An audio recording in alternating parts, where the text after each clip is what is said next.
Ex MP దాదాపు 10 ఏళ్ళు ఎంపీగా పనిచేశారు. సో ఇది హర్ష కుమార్ గారు ఏమన్నాడు ఏమన్నా ఎవరికైనా ద్రోహం చేశాడా, లేకపోతే ఏదన్నా హింసాత్మకమైన సంఘటన చేయమని పిలుపునిచ్చాడా? ఏమన్నాడు? ఆ బ్రదర్ చనిపోయినటువంటి ప్రాంతానికి వచ్చి నివాళులు అర్పిద్దామన్నాడు. చనిపోయిన వ్యక్తులకి మన యొక్క ప్రగాఢ సానుభూతిని, వారి కుటుంబానికి ఒక ధైర్యాన్ని, అట్లనే అతని చేసిన మంచి పనులను సమాజం గుర్తుంచుకునే విధంగా అతన్ని గుర్తు చేసుకుంటే వీరికి వచ్చిన నష్టమేంది పోలీసులకి? చెప్పండి. అంటే మీరు ఆ వచ్చిన క్రౌడ్ ని కంట్రోల్ చేయలేక మీరు చేశారా? ఇది అతన్ని అరెస్ట్ చేశారా? అంటే మీరు శాంతి భద్రత కాపాడలేని దద్దమ్మలా? ఆయన ముందస్తుగానే చెప్పిండు కదా, ఏది పిలుపునిచ్చిండు కదా, పబ్లిక్ ప్రెస్ కాన్ఫరెన్స్ పెట్టే చెప్పిండు కదా, రైట్? అయితే మీరు శాంతి భద్రత కాపాడే శక్తి మీకు లేదా? చిన్న నివాళులు అర్పించడానికి అదా? లేకపోతే ఎవరి మీద నివాళులు అర్పించొద్దు, ఎవరికి సానుభూతి చెప్పొద్దు, మా యొక్క రెడ్ బుక్ పాలనలో మేమే చేస్తాము, మేము చెప్పిందే వేదము, మేము చెప్పిన వాళ్ళే చేయాలి, మేము చెప్పిందే చూపెట్టాలి అనేది ఒక నిరంకుశత్వం నడుస్తుందా? దయచేసి ఆలోచించండి. సో మన భావ స్వేచ్ఛని, మనకు నచ్చినట్టు మనం బతికే స్వేచ్ఛని, వాడెవడో బీజేపీడో, వాడెవడో చిన్నజీఆర్ గారు కాషాయం ధరిస్తే మనందరం కాషాయం ధరించాలని అట్లాంటి చట్టం పెడతా అంటే మేమెందుకు కూరుకుంటాం? చిన్నజీఆర్ అనే వాడు ఏ డ్రెస్ వేసుకోకుండా మాకు అది న్యూసెన్స్ కింద కేసు పెట్టి లోపల వేయాల్సిన అవసరం ఉంది. కానీ వాడు ఏం వేసుకున్నా మేము కంట్రోల్ చేస్తలేం. కానీ చిన్నజీఆర్ అనే పార్లమెంట్ ఓపెనింగ్ వచ్చిన బొర్రలు వేసుకున్న ఆర్య బ్రాహ్మణ మా హక్కుని తీసేసి హక్కు నీకు ఓడించిన వాళ్ళు మేము చెప్తాం. మళ్ళా మేము చెప్పిన డ్రెస్ వేసుకోండి చిన్నజీఆర్గా.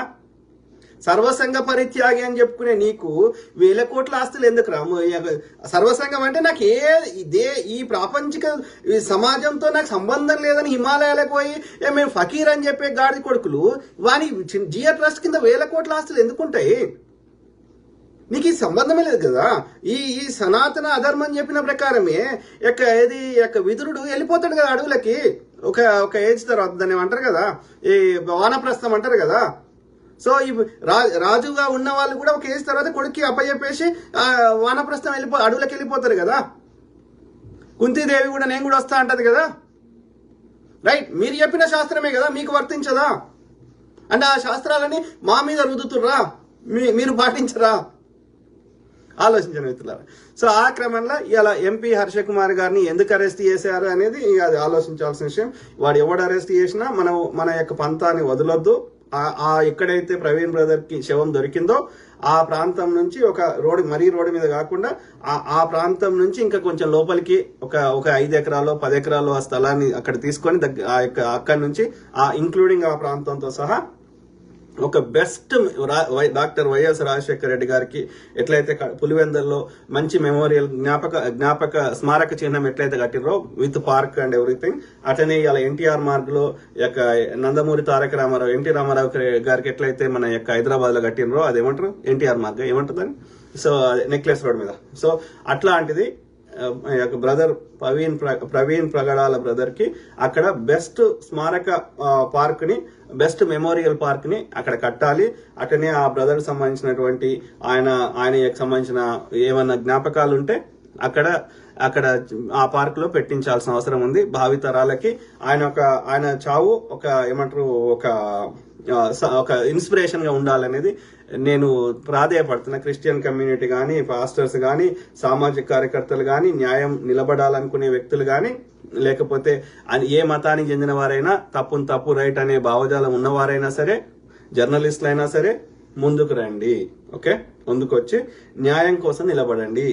ఇది మనము ఒక పర్టికులర్ కమ్యూనిటీ వాళ్ళకే అయింది అని ఎవరన్నా అనుకుంటే పొరపాటు. బీజేపీ వల్ల ఎక్కువ అన్ని రకాలుగా నష్టపోతుంది, బాధపడుతుంది. ఈ యొక్క అనార్యులైనటువంటి, శూద్రులైనటువంటి, మూలవాసులైనటువంటి ఈ 90% ఉన్నటువంటి హిందువులే, ఆ యొక్క 1-2% బ్రాహ్మణుల వల్ల. ఓకే, సో అది ఎంపీ హర్ష కుమార్ గారి గురించి చెప్పిన.